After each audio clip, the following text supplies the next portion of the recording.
Hello there, denizens of the internet. I'm Sho, and welcome back to my YouTube channel. First, I would like to extend my thanks to the people that have viewed, liked, shared, commented, and subscribed after viewing my last video. I'm happy that I entertained you, and I hope that I continue to entertain you. In the last video, I briefly touched upon having dealt with loneliness in the past, and today, as I draw the great and theme-appropriate Batman, Show Rambles on loneliness.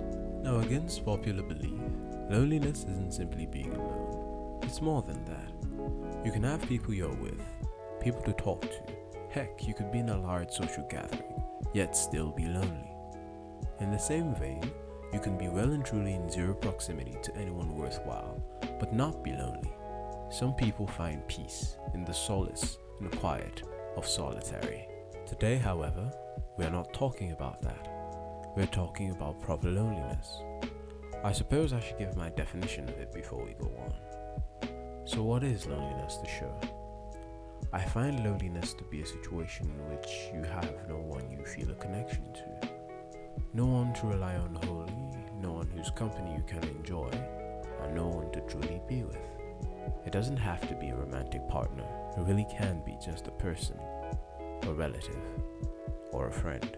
Loneliness is highly subjective, and what you feel can be vastly different from what I do. And if you ever feel you're lonely, then you most likely are. Now, there's a saying that people who know me well personally would have heard me say, and it goes, humans are wired to crave connections. Now, before introverts come at me with their pitchforks, allow me to explain. If we look back at early life and what made humans stand out aside from their inherent higher level of intelligence, it was our ability to form bonds and create communities. It led to an increased rate of survival, and as such, our brains grew to understand the importance for social bonds and created a need for it. Now, not every person will jive with societies, communities, and whatnot, but being societal has become more or less a part of our biology as a result. During those times, hunting, building shelter, and caring for young were near impossible without being in a group, and as such, being together meant survival, but being alone meant death, so it was crucial that you got along with others. Now fast forward several thousand years, and that's not exactly the same case, but its remnants do still remain in society today. So what can I tell you about being lonely? Well, to get the obvious out of the way, it is most definitely not a nice feeling.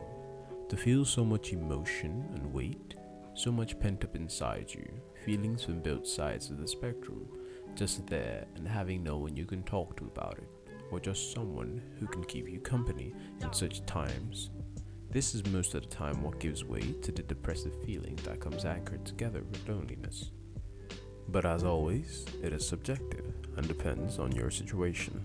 Once you find yourself in this cycle, you may begin to ask what you can do to get out of it. What is it that is the solution to the end of your loneliness? Well, I hate to tell you this, but I cannot give you that solution. However, I do have two suggestions that may be of use to you. For one, you can find someone to fill the void. It could be someone entirely new, or someone you've already been acquainted to.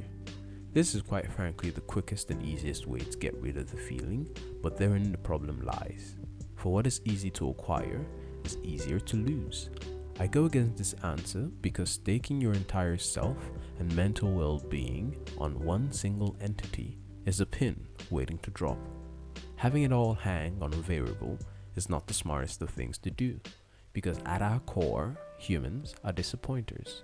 Don't see this as an advertisement against it per se, because there are people who do and will genuinely care for you and will be very beneficial to you and your mental health, and as such, having them in your life will most definitely be a plus for you. Then the second option, and Joe's personal piece of advice for you or anyone going through this, is to find that person in you, because well, the one person who can never leave you is yourself. Make the goal to be able to thrive on you and you alone. This does not mean to push people away, oh heavens no, but you are your own property, so own you and keep yourself as company. And that's the end of my discussion, folks.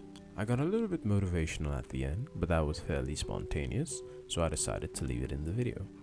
Do keep in mind that despite my 1 year of studying psychology, I am not a trained professional. So if you feel such a way, do try and get help from one if you can. And with that, the video comes to a close.